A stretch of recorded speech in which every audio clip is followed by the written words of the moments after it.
नमस्कार, जय हिंद, वंदे मातरम। साथियों, मैं अभिषेक मिश्रा आज आप सभी लोगों का हमारे दिन संकल्प पर बहुत बहुत स्वागत करता हूं। और आज के इस वीडियो में हम डिस्कस करेंगे क्लास 8 की एनसीईआरटी हिस्ट्री का चैप्टर नंबर 6 का पार्ट 2।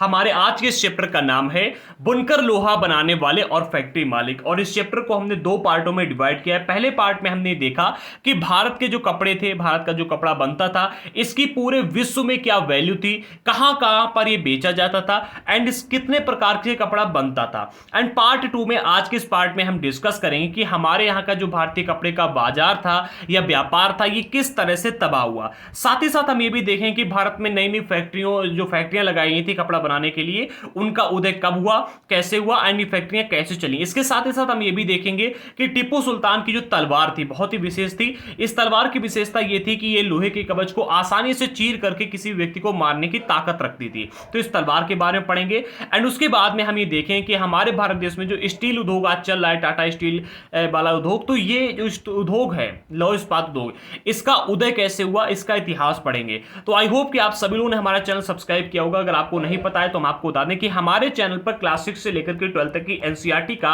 एडवांस कोर्स चल रहा है, जिसमें हम सबसे पहले हिस्ट्री को कंप्लीट कर रहे हैं, फिर ज्योग्राफी, फिर पॉलिटी और फिर इकोनॉमी को कंप्लीट कवर करेंगे।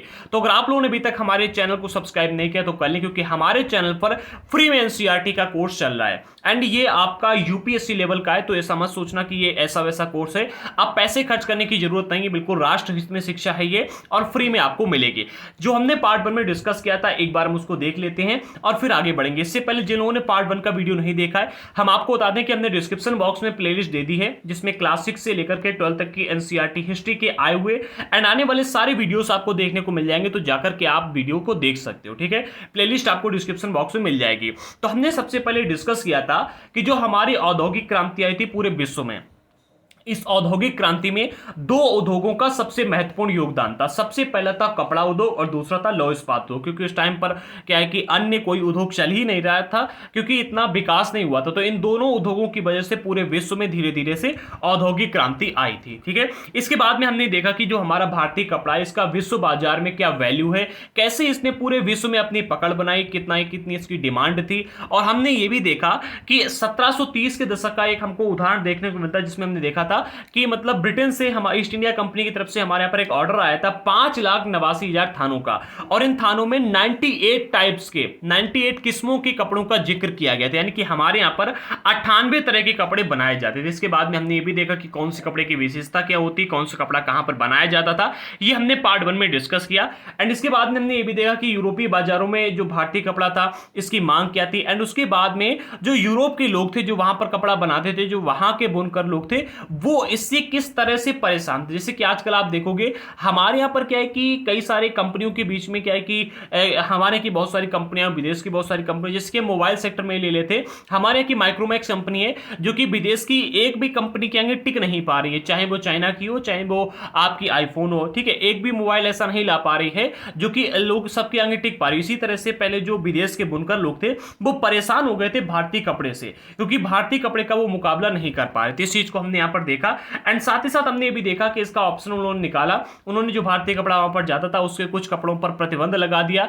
एंड साथ ही साथ उन्होंने इसके ऊपर टैक्स बहुत ही हैवी लगा दिया था। इसके बाद में उन्होंने कुछ मशीनों का आविष्कार किया, जिससे वो कपड़ा ज्यादा बना सके और कम कीमत पर बनाया जा सके, जल्दी बनाया जा सके। इनमें से एक थी स्पिनिंग मशीन और एक थी यहाँ पर बास्प इंजन का आविष्कार किया गया, जिससे क्या हुआ, मतलब वहां पर जो कपड़े बनाए जाते थे वो ज़्यादा बनने लगे थोड़े से टाइम में। इसमें क्या है कि लोगों का आवश्यकता कम पड़ने लगी, मशीन के माध्यम से ज़्यादा कपड़ा कम टाइम में बनने लगा था, और क्या है कि सस्ता कपड़ा बनता था। इससे इन्होंने क्या किया, एक क्रांतिकारी रूप से सूती कपड़े की बुनाई करने लगे और पूरे विश्व बाजार में सस्ता कपड़ा प्रोवाइड करने लगे। जैसे आप आज देखते हो हमारे भारत में दो तरह के प्रोडक्ट आपको मिलते हैं, एक मिलेगा आपको चाइनीज और एक मिलेगा आपको भारतीय। जो चाइनीज प्रोडक्ट होगा वो आपको भारत से आधी कीमत पर मिल जाता है, क्योंकि वो मशीनों के द्वारा, और ऐसा प्रोडक्ट है जो यूज एंड थ्रो, यानी कि उपयोग करो और जल्दी से फेंक दो, ठीक है, उपयोग करो और फेंक दो, ठीक है, ज्यादा समय तक चलने वाला नहीं है प्रोडक्ट। चाइनीज माल जो होता है ज्यादा दिन तक नहीं चलता है और भारतीय माल ज्यादा दिन तक चलता है। तो भारत का कपड़ा जहां कहीं भी जाता था तो वहां पर ऐसा था कि वो अच्छा कपड़ा था, देखने में भी अच्छा लगता था, एंड साथ ही साथ वो कपड़ा थोड़ा सा क्या है कि वैल्यूएबल था, मतलब बहुत ही अच्छा कपड़ा होता था, हाथों से बुना जाता था और उसकी कीमत भी ज्यादा थी। लेकिन इन लोगों ने क्या किया था, सस्ता कपड़ा बनाया और ऐसा बनाया जो कि लोग आसानी से उसे खरीद सकें, पहन सकें और पहनने के बाद में बार बार कपड़ा आसानी से खरीद सकें। तो ऐसे कपड़े इन्होंने बनाने शुरू कर दिए। फिर ऐसे कपड़ों से भारतीय कपड़ा जो था उसको टक्कर लेनी पड़ती थी। इसके बाद में हमने ये भी देखा कि बुनकर कौन थे जो हमारे देश में कपड़ों को बुना करते थे। साथ ही साथ हमने ये भी देखा कि 18वीं सदी के आखिरी में हमारे यहाँ पर जो बुनाई के मुख्य केंद्र थे वो कौन कौन से मैपिंग के माध्यम से भी हमने यहाँ पर देखा था। ठीक है, आज के इस वीडियो में हम इस बात पर चर्चा करेंगे कि जो भारतीय कपड़े का पतन कैसे हुआ। जो भारतीय कपड़ा था इसने पूरे विश्व में अपनी जब पकड़ बना ली थी, बहुत ही मजबूती से आगे बढ़ रहा था, तो धीरे धीरे इसका पतन कैसे हुआ। आज हमारा भारतीय कपड़ा पूरे विश्व में नहीं बिकता है, क्यों नहीं बिकता है, इसके पीछे का रियल रीजन यहां पर देखेंगे। तो सबसे पहला पॉइंट मिलता है, ब्रिटेन में सूती कपड़ा उद्योग जो है इसके विकास से 19वीं सदी की शुरुआत में भारतीय कपड़ा उत्पादकों को यूरोप, अमेरिका जैसे बाजारों में ब्रिटिश उद्योगों से आए हुए कपड़े का मुकाबला करना पड़ता था। देखो, मुकाबला क्यों करना पड़ता था यहां पर, मतलब एक बात ऐसे तो भी तो हो सकता है कि मतलब कपड़ा सबसे अधिक अच्छा है तो मुकाबला ही खत्म, ऐसा नहीं था। देखो, हमारे यहां से जो कपड़ा जाता था, सबसे पहले इसके पीछे की वजह यह थी कि हमारे यहां पर ब्रिटिश कंपनी का शासन था, ईस्ट इंडिया कंपनी का शासन था। ठीक है, दूसरी चीज, ईस्ट इंडिया कंपनी हमारे यहां से कर प्राप्त करती थी, हमारे यहां से कपड़ा खरीदती थी उसी कर से, और वो ले जाकर के विश्व में बेचती थी जाकर के। ठीक है, अब ब्रिटेन से जो कपड़ा आ रहा था वहां पर जब हमारा कपड़ा जाता था या फिर अन्य किसी देश में जो भी जब कोई कपड़ा का जाता था तो उसके ऊपर क्या था कि टैक्स लगता था। ठीक है, टैक्स लगता था तो हमारा कपड़ा यहां पर महंगा हो जाता था। दूसरी चीज, हमारे यहां का कपड़ा हाथों से बुना जाता था, इसलिए अच्छा था लेकिन महंगा था। ठीक है, हाथों से बुना जाता था। और दूसरी चीज क्या है, ब्रिटेन का जो कपड़ा था वो मशीनों से बनाया जाता था। ठीक है, ब्रिटेन या फिर अन्य यूरोपीय देशों में जो कपड़ा बनाया जाता था वो कैसा था कि हाँ, मशीनों से बनाया जाता, जल्दी कपड़ा बन जाता था, कम कीमत पर बन जाता था और अच्छा कपड़ा बनता था। इससे क्या हुआ, जब भी किसी मार्केट में एक तरफ हमारा कपड़ा रखा जाता था और एक तरफ ब्रिटेन से आया हुआ सस्ता कपड़ा रखा जाता था, तो क्या है कि ब्रिटेन का कपड़ा सस्ता था, अच्छा था, और क्या है कि वो कपड़ा मतलब उसके ऊपर टैक्स भी कम लगता था, तो लोग इसे ज्यादा खरीदते थे। अब आप मैं एक बात बताओ, आपके सामने एक रोल्स रॉयस की कार खड़ी कर दी है जो कि हाथों से बनाई जाती है पूरी, ठीक है, और अच्छी है एंड महंगी है।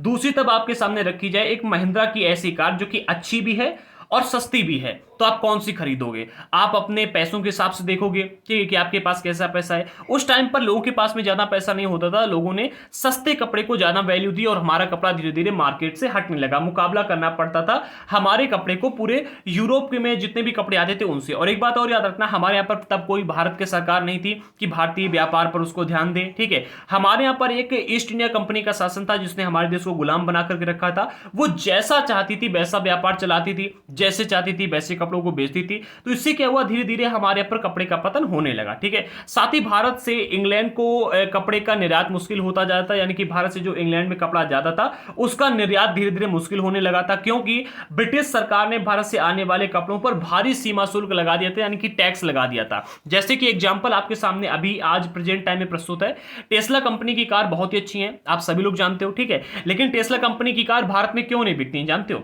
इसके पीछे का रियल रीजन ये है कि हमारे की जो सरकार है वो चाहती कि टेस्ला कंपनी अपनी कंपनी यहां पर डाले, फैक्ट्री यहां पर डाले, यहीं पर अपनी कार को बनाए, डिजाइन करे एंड उसके बाद में यहीं से कारों को सेल करे। ठीक है, लेकिन टेस्ला कंपनी ये चाहती है कि हम कारों को बाहर से बनाएंगे, यहां पर लेकर के आएंगे और फिर यहां पर सेल करेंगे, बेचेंगे।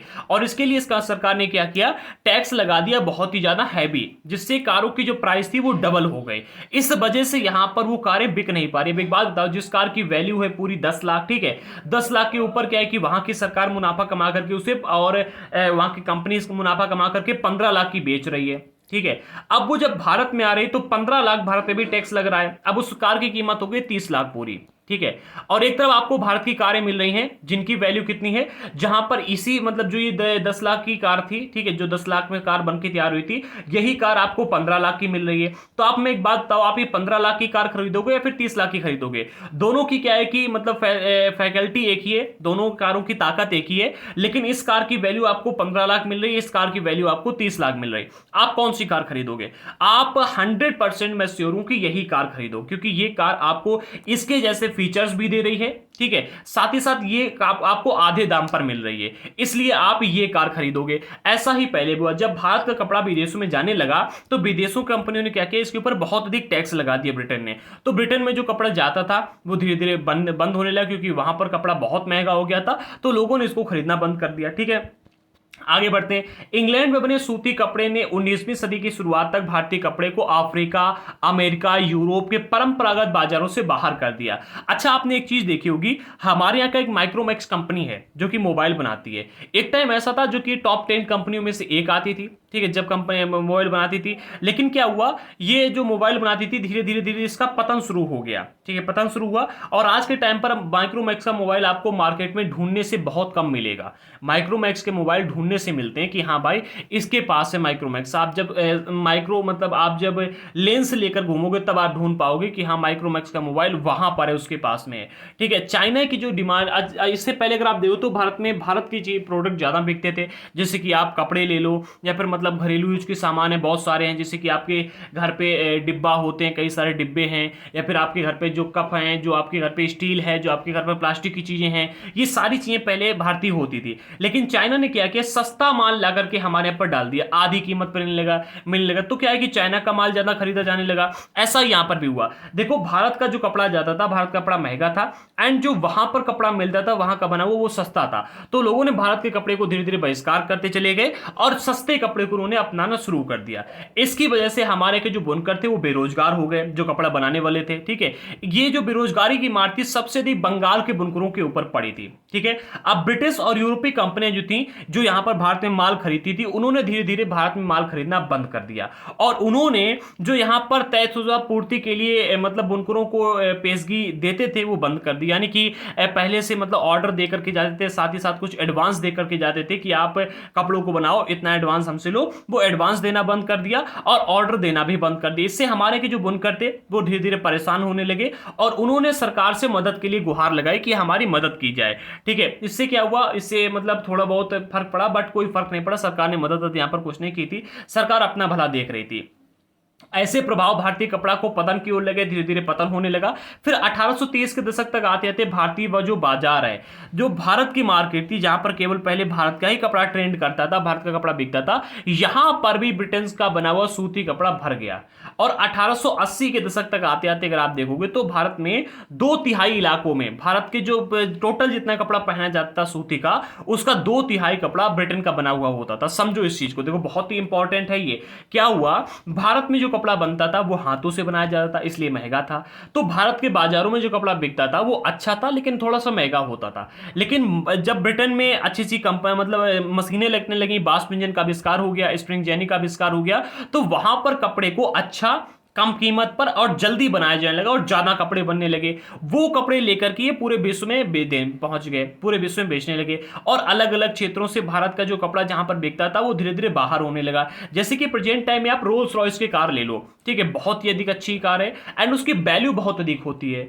लेकिन दूसरी तरफ आप महिंद्रा की कार ले लो या फिर टाटा की कार ले लो, इनकी क्या है कि कारें भी अच्छी होती है और वैल्यू भी कम है। तो आप कौन सी कार लोगे? आपके पास में अगर बहुत ज्यादा पैसा है, ठीक है, तो आप क्या है कि रोल्स रॉयस का कार लोगे। तो रोल्स रॉयस की कार जो है हमारा भारतीय कपड़ा मान लो, और टाटा की कंपनी या फिर टाटा की कार्स हो गए, फिर महिंद्रा की कार है, आप अगर इनको देखोगे तो आप मान लो विदेशों से आया हुआ वो कपड़ा, ब्रिटेन का कपड़ा, ठीक है। तो यहां पर क्या है कि आपको अंतर स्पष्ट देखने को मिल जाएगा। तो जैसे आप देखते हो कि रोल्स रॉयस कार का वैल्यू बहुत ज्यादा है, लेकिन क्या है कि इसे केवल अमीर वर्ग ही पहन सकता है, ठीक है, इसी केवल अमीर वर्ग ही खरीद सकता है, वही यूज कर सकते हैं, क्योंकि इसकी वैल्यू ज्यादा होती है और बहुत ही अच्छी कार। इसी तरह से हमारा भारतीय कपड़ा भी हो गया था, ठीक है। और जैसे कि टाटा कंपनी की कार है, फिर महिंद्रा की कार, इसे सभी लोग परचेज कर सकते हैं, आम लोग, मिडिल क्लास फैमिली भी परचेज कर सकती है। तो उस तरह से मतलब ब्रिटेन का कपड़ा बन गया था। इससे क्या हुआ, भारत का जो 2/3 इलाका था वहां पर ब्रिटेन का कपड़ा ट्रेंड करने लगा। अब ऐसे प्रभावों के बावजूद भी जो भारत की बुनकरी थी वो पूरी तरह से खत्म नहीं हुई थी, याद रखना, ठीक है। जो भारत की कपड़ा बनता था उनमें से कुछ ऐसी किस्में थी जिनको मशीनों पर बनाया ही नहीं जा सकता था। जो भारत में कपड़ा बन करके जाता, मैंने अभी आपको बताया था कि 98 किस्म के कपड़े बनाए जाते थे, 98 टाइप्स के। अभी 98 टाइप्स के कपड़ों में से कुछ ऐसे प्रकार के कपड़े थे जो कि केवल हाथों से बनाए जाते थे, जिनको मशीनों पर बनाना बहुत ही मुश्किल था। इनमें से मतलब कुछ उदाहरण मैंने रखे हैं, जैसे कि जटिल और मनभावनी किनारियों वाली साड़ी आती हैं, या फिर परंपरागत बुनाई वाले कुछ कपड़े आते हैं। ये केवल रईस वर्ग ही नहीं पहनते थे, बल्कि जो मध्यम वर्ग के मिडिल क्लास फैमिली के लोग थे वो भी पहनते थे इन कपड़ों को, तो उनकी डिमांड बनी रही। ठीक है। और जो ब्रिटेन में कपड़ा मिलों का उदय हुआ था, ठीक है, जो ब्रिटेन में कपड़ा मिल थी वो मोटा कपड़ा नहीं बना पाती थी, वो पतला कपड़ा बनाती थी। ठीक है, बेहद मोटा। एक मिनट देखो यहाँ पर समझो, जो ब्रिटेन में कपड़ा मिले थी वो क्या करती थी, ना ही ब्रिटेन में कपड़ा मिलों में वह बेहद मोटा कपड़ा बनता था जो भारतीय लोग पहनते। भारतीय गरीब, देखो भारतीय गरीब जो पहले थे, गरीब समुदाय के लोग थे, वो मोटा कपड़ा पहनते थोड़ा सा। ठीक है, मोटा कपड़ा पहनते थे। ऐसे कपड़े को ब्रिटेन की कंपनियां बना नहीं पा रही थी, ब्रिटेन की जो मशीन थी वो बना नहीं पा रही थी, इसलिए भारत में ऐसे क्षेत्रों में भारत का कपड़ा बना हुआ चलता रहा। ठीक है, अब धीरे धीरे क्या हुआ, अतः भारत के जो पश्चिमी भारत में सोलापुर, दक्षिण भारत में मथुरा, ठीक है, मदुरा आता है, मदुरा, ठीक है, याद रखना, पहले मदुरा नाम था। 19वीं सदी के आखिरी में बुनकरी के लिए एक नए महत्वपूर्ण केंद्र बनते चले गए। ठीक है, बहुत अधिक बुनकरी के लिए महत्वपूर्ण केंद्र बनते चले गए। यहाँ पर नए किस्म के जो बची हुई किस्में थी, जिनका कपड़ा ब्रिटेन की कंपनियां नहीं बना पा रही थी, और जो जहां पर इसी भारत के कपड़े का डिमांड केवल था, ऐसे क्षेत्रों में ये महत्वपूर्ण बनते चले गए और यहाँ पर काफी अधिक ऐसा कपड़ा बनाया गया। बाद में राष्ट्रीय आंदोलन के दौरान जब महात्मा गांधी आए तो इन्होंने लोगों से आह्वान किया कि जो बाहर का कपड़ा, आयातित कपड़ा है, जो बाहर से कपड़ा आ रहा है, उसका बहिष्कार करें, और जो हमारे यहाँ के मजदूरों के द्वारा हाथ से सूत काट करके कपड़ा बनाया गया, इसको पहने। ठीक है, इस तरह से खादी राष्ट्रवाद का प्रतीक बनता चला गया। और 1931 में, कब, 1931 में, याद रखना, 1931 में चरखे को भारतीय राष्ट्रीय कांग्रेस के तिरंगे पर, जो तिरंगा है, भारतीय राष्ट्रीय कांग्रेस के तिरंगे झंडे के बीच वाला जो इलाका, बीच वाली जो पट्टी है, इसमें जगह दी गई थी। ठीक है, याद रखना। आगे बढ़ते हैं, और मतलब आज तो हमारे जो मतलब राष्ट्रीय ध्वज है तिरंगा, उसके बीच में ये आपको चक्र देखने को मिलता है। आगे बढ़ते हैं, यहां पर याद रखना, जो हमने भी बात की, जो भारतीय राष्ट्रीय कांग्रेस का तिरंगा था उसमें चरखा दिया गया था, रखना, चरखा दिया गया था। ठीक है, चक्र नहीं था। आज जो आपको भारत का मतलब झंडा देखने को मिलता है, राष्ट्रीय प्रतीक है तिरंगा, उसमें आपको चक्र देखने को मिलता है, लेकिन यहां पर चरखा था, याद रखना। ठीक है, चरखा पूरा बना हुआ था। आगे बढ़ते हैं, आज आजीविका के साधन गांव, एक मिनट, गवा चुके जो बुनकर थे, यानी कि यहां पर जो बुनकर थे जो अपनी आजीविका के साधन गवा चुके, जो कपड़े को पहले डिजाइन किया करते, बनाते थे, उनकी जो आजीविका के यानी कि रोजी रोटी के जो स्रोत थे वो धीरे धीरे से चले गए थे, क्योंकि भारत के कपड़े की वैल्यू विश्व बाजार में बहुत कम हो गई थी, बहुत कम जाने लगा था। तो इससे क्या हुआ, बहुत सारे लोग जो थे वो खेती और मजदूर बन गए, कुछ मजदूरी करने लगे खेतों में, ठीक, कुछ काम की तलाश में शहरों की ओर चले गए। ठीक है, बहुत सारे लोगों ने अफ्रीका, दक्षिण अमेरिका, यहाँ के जो बागान थे वहां पर काम करने के लिए विदेशों में चले गए। ठीक है, इनमें से कुछ ऐसे थे जो कि हथकरघा बुनकरों, कुछ हथकरघा बुनकरों को बंबई, जो कि आज मुंबई है, मुंबई हो गया, अहमदाबाद है, सोलापुर है, नागपुर है, कानपुर है, यहाँ पर जो नई नई कपड़ा की कारखाने खुले थे वहां पर नौकरी मिल गई और ये जाकर के वहां पर काम करने लगे। तो ऐसे धीरे धीरे बेरोजगारी को लोगों ने दूर किया। अब देखते हैं सूती कपड़ा मिलों का उदय। हमारे देश में सूती कपड़ा मिलों का भी उदय हुआ था, तो इनके बारे में भी जानकारी प्राप्त करते हैं। तो इसमें सबसे पहला पॉइंट मिलता है, भारत में पहली सूती कपड़ा मिल 1854 में बंबई में स्थापित हुई थी। याद रखना, सबसे पहली फर्स्ट सूती कपड़ा मिल जो थी, याद रखना, काफी सारे लोग मील कहते हैं, क्या कहते हैं, काफी सारे लोग इसको कहते हैं मील। ठीक है, ये मील नहीं होता है, याद रखना, हमारे यहाँ पर जो मिल होती है इसको मिल कहा जाता है, ना, मिल कहा जाता है, क्या कहा जाता है, मिल। ठीक है, मिल नहीं होता है। तो 1854 में यानी कि 1854 में सबसे पहली मिल को बंबई में स्थापित किया गया था, और ये कताई मिल थी। ठीक है, 19वीं सदी की शुरुआत से ही भारत से इंग्लैंड और चीन में होने वाला जो कच्चे कपास का निर्यात था, इसके लिए बंबई एक महत्वपूर्ण बंदरगाह बन गया था, यानी कि बंबई से ब्रिटेन में और चीन में कच्चे कपास का निर्यात होने लगा था, और यहां से कपास जाता था और फिर वहां जाकर के कपड़ा बनाया जाता था, और वो कपड़ा फिर धीरे धीरे पूरे विश्व में बेचा जाता था। सन 1900 में तक आते आते क्या हुआ, बंबई में 84 यानी कि 84 कपड़ा मिले का उदय हो चुका था, कपड़ा मिलें चालू हो चुकी थी। उनमें से बहुत सारी मिलें जो थी वो पारसी या फिर गुजराती व्यापारियों के द्वारा खोली गई थी, जो कि चीन के साथ में व्यापार के जरिए काफी पैसा कमा चुके थे। इस दौरान दूसरे शहरों में भी कई सारे कारखाने खोले गए, जैसे कि अहमदाबाद हो गया, अहमदाबाद में 1861 में, कब, 1861 में कारखाना खोला गया। ठीक है, और अगले ही साल संयुक्त जो प्रांत आपको कानपुर मिलता है, संयुक्त प्रांत यानी कि उत्तर प्रदेश का कानपुर है, तो कानपुर में भी एक कारखाना खोला गया। सूती कपड़ा मिलों की बढ़ती संख्या के कारण जो मजदूर थे यहाँ पर, मजदूरों की मांग भी बढ़ने लगी। ठीक है, देखो जब कंपनी खोली जाती है, आप भी देखते होंगे आपके गांव के, आपके इलाके के बहुत सारे लोग दिल्ली में या फिर क्या है कि अन्य कई जगहों पर फैक्ट्रियों में काम करने के लिए जाते हैं। जैसे कानपुर में बहुत सारी फैक्ट्रियां, तो कानपुर में काम करने के लिए आते हैं। ठीक है, तो क्या है कि उसी तरह से जब फैक्ट्रियां खोली गई तो बहुत सारे मजदूरों ने भी इन फैक्ट्रियों में काम किया। हजारों गरीब काश्तकार, दस्तकार, खेतिहर, कामगार कारखानों में काम करने के लिए शहरों की तरफ जाने लगे और धीरे धीरे इन लोगों ने काम शुरू कर दिया था। प्रारंभिक कुछ दशकों के दौरान भारतीय कपड़ा कारखानों को बहुत सारी समस्याओं से जूझना पड़ा था। पहली समस्या ये थी कि इस उद्योग को ब्रिटेन से आए हुए सस्ते कपड़ा का मुकाबला करना पड़ा। देखो हमारे यहाँ पर जो इन मिलों का उदय हुआ था, जो कपड़ा की मिलों का उदय हुआ था, यहाँ पर जो कपड़ा बनाया जाता स्टार्टिंग के टाइम पर यानी शुरुआती समय में क्या था कि इसको बहुत सारी समस्याओं का सामना करना पड़ा था। उनमें सबसे पहली समस्या ये थी कि यहाँ पर ब्रिटेन से सस्ता कपड़ा आ जाता था। ठीक है, जो कि मशीनों के द्वारा बना होता था। ठीक है, तो मशीनों के द्वारा बना हुआ सस्ता कपड़ा आने लगा और इसका मुकाबला हमारे यहाँ के कपड़े को करना पड़ता था। ठीक है, ज्यादातर देशों की सरकारें ने आयातित वस्तुओं पर सीमा शुल्क लगा दिया था, यानी कि जब भी हमारे देश का कपड़ा किसी विदेशी मतलब देश में जाता था तो वहां पर इसके ऊपर आयातित यानी कि टैक्स लगता था, बहुत ज्यादा आयातित शुल्क लगता था। ठीक है, कर अपने देश में औद्योगिकरण को बढ़ावा देती थी। मतलब वहां पर क्या है कि टैक्स लगा करके वहां के देश के जो प्रोडक्ट थे, जैसे कि हमारे देश का ब्रिटेन में गया कोई प्रोडक्ट, तो इसके ऊपर हमारे देश के प्रोडक्ट पर क्या लगेगा, टैक्स ज्यादा लगा दिया जाएगा और जो ब्रिटेन का प्रोडक्ट है उसको बढ़ावा दिया जाएगा। इससे प्रतिस्पर्धा खत्म हो जाती थी और संबंधित देश के नवजात उद्योग को संरक्षण मिलता था। अब जैसे एक चीज देखो, अभी प्रेजेंट टाइम में क्या है कि हमारे यहाँ पर विदेश की बहुत सारी मोबाइल कंपनियां हैं जो कि ट्रेंड करें, जैसे कि आपके सामने ओप्पो है, वीवो है, रियलमी है, एमआई की मिलती है। ठीक है, इसके अलावा आपको क्या है कि मोटोरोला भी काफ़ी अधिक डिमांड कर रही है, मतलब इस समय ट्रेंड कर रहा है। और इसके अलावा अगर आप देखोगे तो मतलब iQ है, एसूस है और आपको आईफोन मिल रहा है। अगर इन सभी कंपनियों के ऊपर 100% टैक्स लगा दिया जाए, यानी कि जितनी इसकी वैल्यू है उतना ही इसके ऊपर टैक्स भी लगा दिया जाए, तो ये जो फोन है, ठीक है, इनकी वैल्यू बहुत बढ़ जाएगी। और दूसरी तरफ जो हमारे यहाँ पर फोन बनने लगे, ठीक है, मतलब जैसे कि माइक्रोमैक्स और लावा जैसी कंपनियां हैं, अगर ये हमारे यहाँ पर जो कंपनियां हैं ये बहुत ही तेजी से फोन बनाने लगे, मैन्युफैक्चर करने लगे, अच्छे अच्छे फोन बनाने लगे, तो क्या होगा, हमारे देश के लोग डबल कीमत की जगह आधी कीमत वाले अच्छे प्रोडक्ट यानी कि इन हमारी देशी कंपनियों के प्रोडक्ट को खरीदना ज्यादा पसंद करेंगे। ऐसा ही वहां पर भी हुआ। हमारे यहाँ से जो कपड़ा ब्रिटेन वगैरह में जाता था, वहां के ऊपर क्या होता था कि टैक्स ज्यादा लगा दिया जाता था और वहां की जो कंपनियां थी उनको आगे बढ़ने का मौका दिया जाता था। ठीक है, इससे वहां पर हमारे देश के साथ जो प्रोडक्ट गया था और जो वहां का प्रोडक्ट है इसके साथ में चैलेंज खत्म हो जाता था। ठीक है, और संबंधित देश के जो नवजात उद्योग थे इनको संरक्षण भी मिलता था। परंतु औपनिवेशिक भारतीय सरकार ने स्थानीय उद्योग को आमतौर पर इस तरह की सुविधा नहीं दी, यानी कि जो हमारे यहाँ पर उस टाइम पर अंग्रेजों का दबदबा था, उन्होंने जो हमें गुलाम बना करके रखा था, तो उन्होंने हमारे देश में ऐसी सुविधा उपलब्ध नहीं करवाई कि हमारे यहाँ के व्यापार को प्रमोट किया जाए, जो विदेश से कपड़ा आ रहा है उसके ऊपर टैक्स ज्यादा लगाया जाए। ठीक है, वो उसके ऊपर टैक्स लगाते ही नहीं थे, बहुत कम टैक्स लगाते थे। इससे क्या था कि हमारे यहाँ का व्यापार जो था धीरे धीरे तबाह होने लगा और विदेश के कपड़े आकर के हमारे देश में भर गए पूरी तरह से। ठीक है, आगे बढ़ते हैं।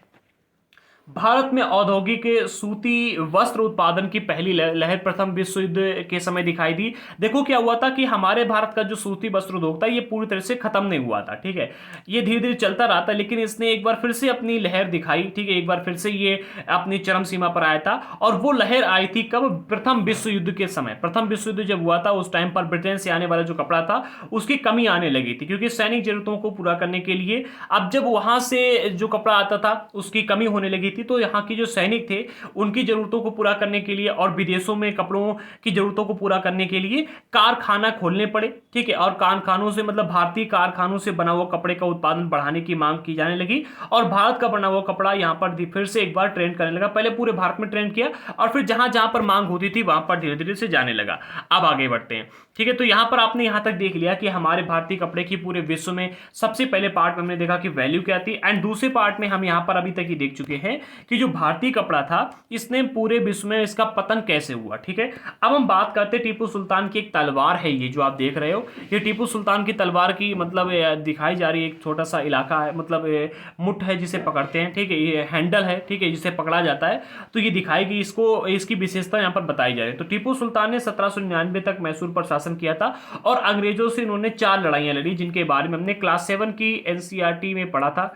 एंड क्लास 8 की भी एनसीईआरटी में पढ़ा है, शायद चैप्टर नंबर 2 या 3 में हमने पढ़ा था, एक बार जाकर के आप देख लेना, बहुत ही अच्छा इतिहास था इनका, पढ़ा था। ठीक है, तो इन्होंने 4 लड़ाइयाँ लड़ी और हाथ से तलवार मतलब लड़ाई लड़ी और हाथ में तलवार के लिए लड़ते लड़ते ही मारा गया। हाँ, जब ये मतलब ये 4 लड़ाइयाँ लड़ते ही ये मारा गया था, और जब ये मारा गया तो इसके हाथ में तलवार थी, ऐसा कहा जाता है। ठीक है, टीपू की विश्व विख्यात तलवारें आज इंग्लैंड के संग्रहालयों में बहुमूल्य संपत्ति हैं। देखो, इंग्लैंड के जो यहाँ पर अधिकारी लोग आए थे, जितने भी जिन्होंने हमें गुलाम बनाया, उन्होंने यहाँ पर जो भी ऐसी चीज देखी जो विशेष है, वो उसे यहाँ से उठा करके ले गए और आज इंग्लैंड के संग्रहालयों में वो सारी चीजें सुरक्षित रखी हुई हैं। लेकिन क्या आप जानते हैं कि टीपू सुल्तान की जो तलवार है इतनी अधिक बहुमूल्य क्यों थी? इसकी विशेषता क्या थी, एक बार देखते हैं। तो टीपू सुल्तान की जो तलवार है, इसकी धार इतनी सख्त और पैनी थी, सख्त का अर्थ है कि मुड़ती नहीं थी, इनकी मजबूत थी और पैनी थी, कि वो लौह कवच को भी आसानी से चीर देती थी। आपने कभी कभी देखा होगा, जब भी आप मूवीज देखते हैं तो युद्ध में जो लोग थे वो पहले लोहे का कवच पहना करते थे। ठीक है, ऊपर एक, जैसे आपने बाहुबली मूवी में देखा, बाहुबली और भल्लाल देव दोनों एक कवच पहने थे, इसी तरह से कवच पहना करते थे। इस तलवार की विशेषता ये थी कि ये उस लोहे के कवच को चीर देती थी और इंसान को खत्म कर देती थी। ठीक है, इस तलवार के में यह गुण कार्बन के अधिक मात्रा वाले बुर्ज नामक स्टील से पैदा हुआ था। देखो, ये जो तलवार थी एक बुर्ज नामक स्टील से बनाई जा रही थी और इस स्टील में कार्बन की मात्रा बहुत अधिक थी। ठीक है, इस वजह से ये तलवार विशेष थी। उस समय क्या था, पूरे दक्षिण भारत में बनाई जाती ये तलवार। और टीपू की जो तलवार थी, एक विशेषता उसकी एक विशेषता ये भी थी कि इसका जो आपको ये मुठ देखने को मिला है, जो हैंडल है जहां पर पकड़ते थे, ठीक है, मुठ, इस पर क्या है कि कुरान की आयतें लिखी हुई थी उस टाइम पर। आज भी आप देख रहे हैं यहाँ पर कुरान की आयतें लिखी हुई हैं। इससे इसमें एक और विशेष चीज आ जाती है, जिससे कि जब भी ये इसे लेकर के जाता था, युद्ध करता था, उसके अंदर एक अलग ही मोटिवेशन रहता था। आगे बढ़ते हैं, अगला मिलता है टीपू सुल्तान की मृत्यु के 1 साल बाद, यानी कि 1800 में मैसूर के यात्रा पर आए फ्रांसीसी बुकानन ने, एक बुकानन थे फ्रांसीसी बुकानन, इन्होंने इस बात का ब्यौरा किया कि मैसूर की सैकड़ों प्रगलन भट्टियां जो हैं, जो कि पहले बुर्ज स्टील को बनाया करती थी, किस तरह बनाया जाता था। ठीक है, सैकड़ों भट्टियों में बुर्ज स्टील किस तरह से बनाया जाता था। इन भट्टियों में लोहे को काठ कोयले के साथ मिलाकर के मिट्टी की छोटी छोटी सी हांडियों में रख दिया जाता था और तापमान के जटिल, यानी कि तापमान बढ़ा करके, तापमान का उतार चढ़ाव होता रहता है, यानी कि कम ज्यादा तापमान करके इसको नियंत्रित किया जाता। फिर प्रगलन इस्पात को सिल्लियों में तैयार किया जाता था, जिसका न केवल भारत बल्कि पश्चिम और मध्य एशिया में भी तलवारें बनाने के लिए इस्तेमाल किया जाता है। अब इसको एक चीज समझो, देखो क्या हुआ, टीपू सुल्तान की जब मृत्यु हो गई तो उसके लगभग एक साल बाद, ठीक है, मृत्यु के 1 साल बाद, यानी कि 1800 में एक मृत्यु कब हुई थी इनकी, जब 1 साल बाद बताया जा रहा है, तो 1799 में, यहाँ पर कहा जाए 1799 में मैसूर की ये रक्षा करते करते टीपू सुल्तान मारा गया था। और सन 1800 में बिल्कुल उसके 1 साल बाद हमारे यहाँ पर बुकानन आए, जो कि फ्रांसीसी थे। इन्होंने इस बात का ब्यौरा किया, जांच की कि जो हमारे यहाँ पर बुर्ज स्टील की तलवार बनाई जाती थी, ये कैसे बनाई जाती। तब इन्होंने पाया कि हमारे यहाँ पर जो ये बुर्ज स्टील की तलवार बनाई जाती थी, ये भट्टियों में बनाई जाती थी। ठीक है, और इन भट्टियों में लोहे के काठ कोयले को, यानी जो लोहे का अयस्क होता है, उसको एक साथ मिलाया जाता था। लोहे को काठ कोयले के साथ में और लोहे को मिला करके क्या करते थे कि मिट्टी की छोटी छोटी हांडियों में, ठीक है, छोटे छोटे बर्तनों में रखा जाता था। और इसको क्या है कि तापमान कम ज्यादा करते रहते थे। इसके मतलब इस लोहे को बना करके प्रगलित इस्पात को, जो इस्पात निकल के आता था, लोहा निकल के आता था, उसको सिल्लियों में, यानी कि ऐसे सिल्ली जैसे आप बर्फ की सिल्ली देते हो, ठीक उसी प्रकार से सिल्लियों में तैयार कर लिया जाता था। और जब ये सिल्लियों में तैयार हो जाता था, फिर इसका इस्तेमाल किया जाता था केवल भारत में नहीं, बल्कि जो पश्चिमी और मध्य एशिया के इलाके हैं, यहां पर भी तलवार बनाने के लिए। ठीक है, आगे बढ़ते हैं। भारतीय बुर्ज स्टील ने यूरोपीय वैज्ञानिकों को काफी आकर्षित किया। जो भारत का ये बुर्ज स्टील था, इसने जब पूरे यूरोप के वैज्ञानिकों को इसके बारे में पता चला, तब इससे काफी आकर्षित किया विदेश के वैज्ञानिकों को। ठीक है, विश्वविख्यात वैज्ञानिक और बिजली व विद्युत चुंबक के आविष्कारक थे माइकल फैराडे के बारे में आपने हाई स्कूल और क्लास 12 में पढ़ा होगा। इन्होंने भारतीय बुर्ज स्टील की विशेषता को 4 साल, यानी कि 1818 से लेकर के 22 तक इसका अध्ययन किया था। ठीक है, परंतु दक्षिण भारत में इतनी प्रचलित बुर्ज स्टील का निर्माण की जो प्रक्रिया है 19वीं सदी के मध्य तक आते आते लुप्त हो गई थी। यानी कि जब ये अध्ययन कर रहे थे, इसके बारे में जानकारियां प्राप्त कर रहे थे, तब तक आते आते बुर्ज स्टील की जो निर्माण की प्रक्रिया थी, यहाँ पर इसकी जो नॉलेज थी, टेक्नोलॉजी थी, वो धीरे धीरे लुप्त हो चुकी थी। भारत पर अंग्रेजों की जीत के साथ ही यहाँ तलवार और हथियार उद्योग भी धीरे धीरे समाप्त होने लगा था, क्योंकि उससे पहले राजा महाराजा थे, वो तलवार और लौह इस्पात उद्योग चलाते रहते थे, तलवारें बनाते थे, हथियार बनवाते थे। तो ये क्या है कि इसकी नॉलेज भी यहाँ पर थी, लेकिन जैसे ही अंग्रेजों ने यहाँ पर कब्जा कर लिया तो धीरे धीरे तलवार बनाने वाला उद्योग जो था ये धीरे धीरे खत्म होने लगा, हथियारों वाला उद्योग खत्म होने लगा।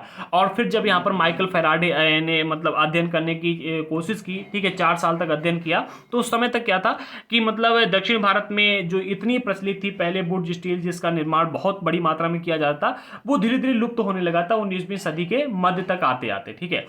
और इसका कारण तो मैंने आपको बता दिया कि अंग्रेजों ने भारत को जीत लिया था और इसके बाद में मतलब भारत में क्या था कि तलवारों को बनाने की आवश्यकता धीरे धीरे से खत्म होने लगी थी, ठीक है। और कहा जा रहा है लौह इस्पात उद्योग लौह और इस्पात का स्थान इंग्लैंड से आए हुए लोहे और इस्पात ने ले लिया था। हाँ देखो, जब भारत पर अंग्रेजों ने विजय प्राप्त कर ली थी तो यहाँ का जो लौह इस्पात उद्योग था वो धीरे धीरे से खत्म हो गया था और विदेशों से मतलब लोहा और इस्पात आने लगा था, विदेशों की कंपनियों में बनाया जाता था, वही लोहा यहाँ पर आने लगा था और यहाँ पर धीरे धीरे से उसी ने जगह ले ली थी। जैसे कपड़ा ने ली तैसे ही लोहे ने भी ले ली थी। अब हम बात करते हैं गाँव की उजड़ी हांडियाँ, यानी जो पहले लौह इस्पात उद्योग चलता था वो जिस तरह से उजड़ा था, खत्म हुआ था, उसका छोटा सा इतिहास यहां पर दिया गया, इसके बारे में भी देख लेते हैं। तो 19वीं सदी के अंत तक आते थे लोहे का प्रगलन एक सामान्य गतिविधि थी, ठीक है। मतलब लोहे का प्रगलन बहुत ही बड़ी मात्रा में किया जाता था। क्या कहा, 19वीं सदी के अंत तक लोहे का प्रगलन एक सामान्य गतिविधि थी। खासतौर से बिहार और मध्य भारत के हर एक जिले में ऐसे प्रगलन कारगर थे जो लोहे बनाने के लिए लौह अयस्क के स्थानीय भंडारों का इस्तेमाल कर। देखो क्या था, कहा यह जा रहा है कि अगर आप पहले देखोगे, हमने यहाँ पर अभी आपको बताया कि जो वुड स्टील थी उसको बनाने की जो प्रक्रिया थी वो 19वीं सदी के मध्य तक आते आते लुप्त हो गई थी। लेकिन इसका अर्थ ये नहीं था कि हमारे यहाँ पर हर प्रकार के लोहे का जो प्रगलन था वो लुप्त हो गया था, ऐसा नहीं था। हमारे यहाँ पर अनेक प्रकार से क्या है कि लोहे का प्रगलन किया जाता था, लौह अयस्क बनाते से लोहे को निकाला जाता था।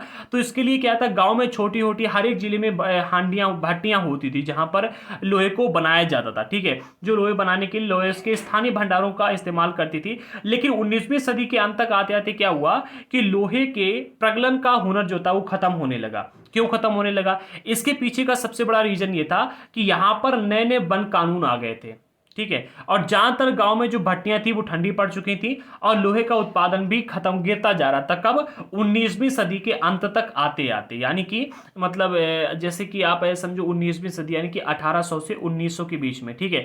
तो 1900 के आते आते क्या हुआ कि यहाँ पर लोहे का उत्पादन धीरे धीरे से खत्म होने लगा था, ठीक है, याद रखना। इसके प्रमुख कारण था नए वन कानून, जिसके बारे में हमने चैप्टर नंबर 2 में पढ़ा था। जो नए वन कानून आए थे इसके मुताबिक क्या था कि औपनिवेशिक सरकार ने वनों को आरक्षित कर दिया था, ठीक है। और आरक्षित वनों में लोगों का प्रवेश पर पाबंदी थी, वनों में लोग नहीं जा सकते थे। और जो कोयला था, ठीक है, कोयले को बनाने के लिए लकड़ी की आवश्यकता होती थी और लकड़ी वनों से ही प्राप्त होती थी। दूसरी तरफ लौह अयस्क जो था ये भी वनों से ही प्राप्त होता था। तो ये अब कहां से लाते, जब इनको यही नहीं मिलने लगा तो धीरे धीरे क्या था, यहां पर 19वीं सदी के अंत तक आते आते यानी कि 1900 तक आते आते हमारे की जो भट्टियां थी ठंडी पड़ गई थी और यहां पर लौह उत्पादन गिरता जा रहा था, ठीक है।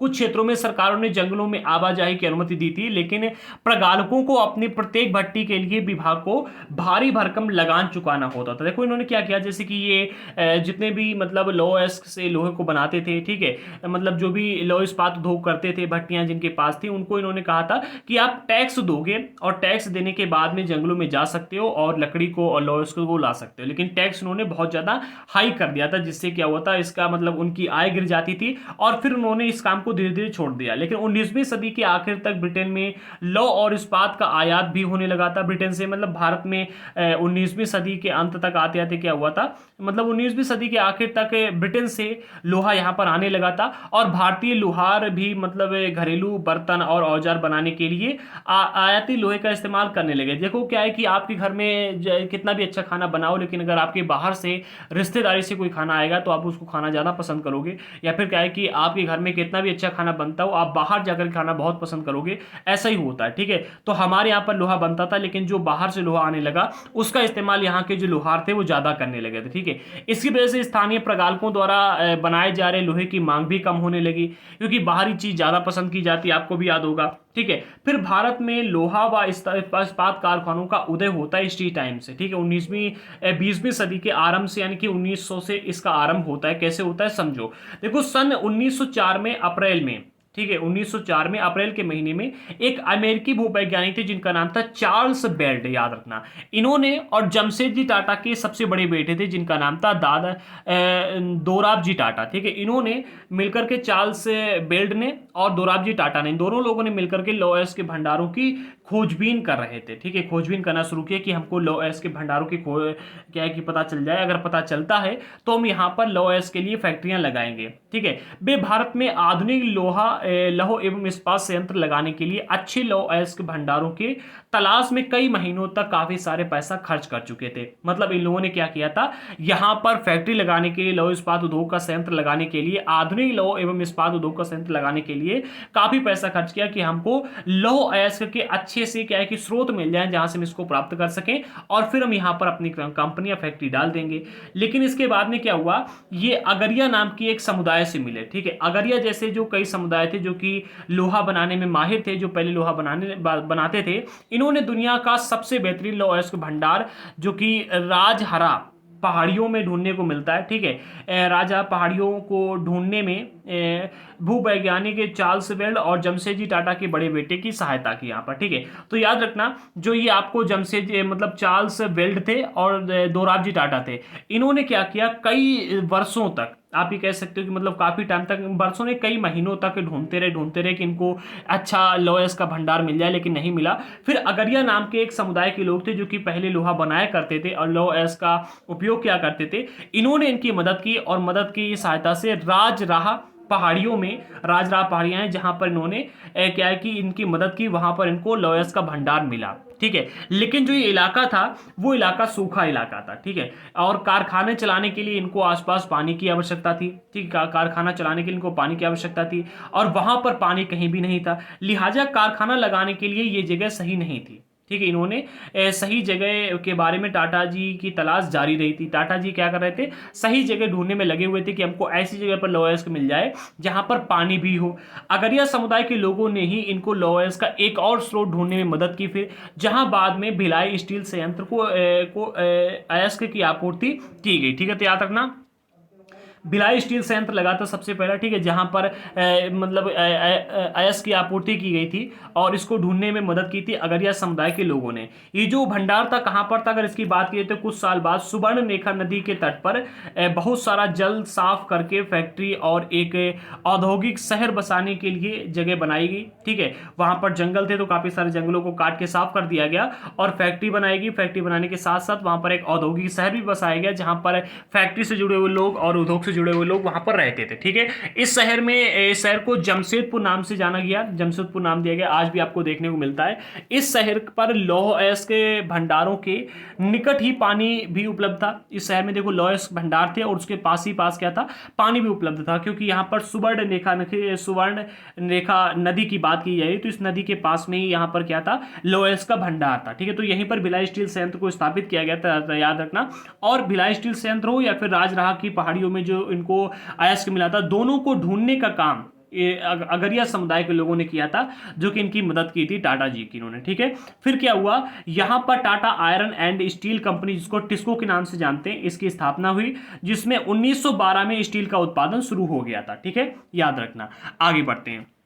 19वीं सदी में भारत आमतौर पर ब्रिटेन से बने स्टील का आयात करता था। देखो 19वीं सदी में क्या था, हमारे यहाँ पर जितना भी लोहे का इस्तेमाल होता था वो लगभग उसका अधिक से अधिक प्रतिशत भाग, मतलब लगभग ही पूरा का पूरा ब्रिटेन से आता था स्टील, और उसी का उपयोग किया जाता था। भारत में रेलवे के विस्तार हो रहा था इसी टाइम पर। ठीक है, और रेलवे की विस्तार से ब्रिटेन में बनी जो पटरियां थी वो यहाँ पर लाई जाती थी। ठीक है, यहाँ भारी मांग थी, ब्रिटेन में बनी पटरियों की यहाँ भारी मांग थी, और काफी समय तक भारतीय रेलवे से जुड़े जो अंग्रेज थे, अंग्रेज विशेषज्ञ थे, वो ये मानने को तैयार ही नहीं थे कि जो भारत में इस्पात का मतलब उत्पादन हो रहा है वो श्रेष्ठ इस्पात है, यानी कि वो अच्छा उत्पाद इस्पात है। जो ब्रिटेन के लोग थे, जो विशेषज्ञ थे, अंग्रेज विशेषज्ञ थे, वो लंबे समय तक यही मानते रहे कि भारत में जो लोहे का निर्माण हो रहा है, जो इस्पात का निर्माण हो रहा है, वो थर्ड क्वालिटी का है, बेकार है। लेकिन जबकि टिस्को की स्थापना, जब तक टिस्को की स्थापना हुई थी हालात बदल चुके थे। देखो क्या हुआ था, जब हमारे यहाँ पर टिस्को की स्थापना से पहले यहाँ पर जो लोहे का उत्पादन होता था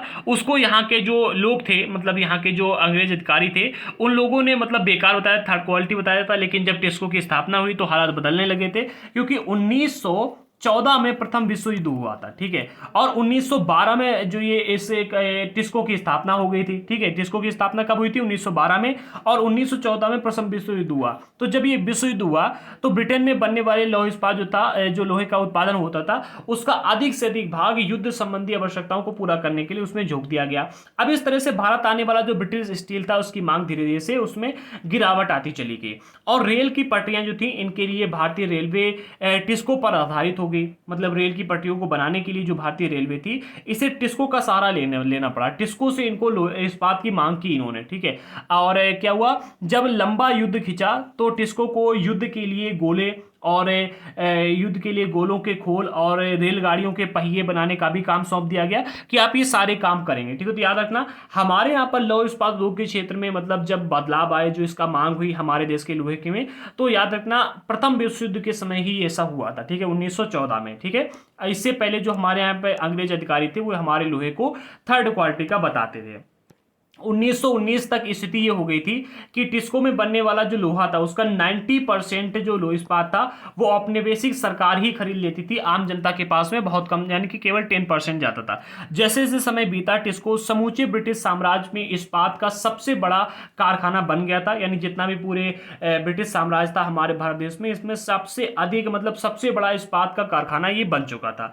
सूती कपड़े की तरह लौह एवं इस्पात के मामले में औद्योगिक विस्तार तभी शुरू हुआ था। याद रखना, देखो जैसे आप देख रहे हो कि सूती कपड़े और लौह इस्पात जो है इन दोनों में जब यहाँ पर पहला विश्व युद्ध हुआ था, ठीक है, उसी टाइम पर दोनों में औद्योगिक विस्तार शुरू हुआ था। भारत में ब्रिटिश आयात गिरने लगा था और भारतीय वस्तुओं की मांग बढ़ी। देखो जब प्रथम विश्व युद्ध हुआ था उस समय पर जो ब्रिटिश से आने वाली चीजें थी उनका आयात गिरने लगा था, ब्रिटिश से कम चीजें यहाँ पर आने लगी थी और जो ब्रिटिश की चीजें थी वो युद्ध में ज्यादा झोंकी जा रही थी और युद्ध की वजह से यहाँ पर जो है तो चीजें कम आ रही थी और ब्रिटिश में उसका उत्पादन भी कम होने लगा था।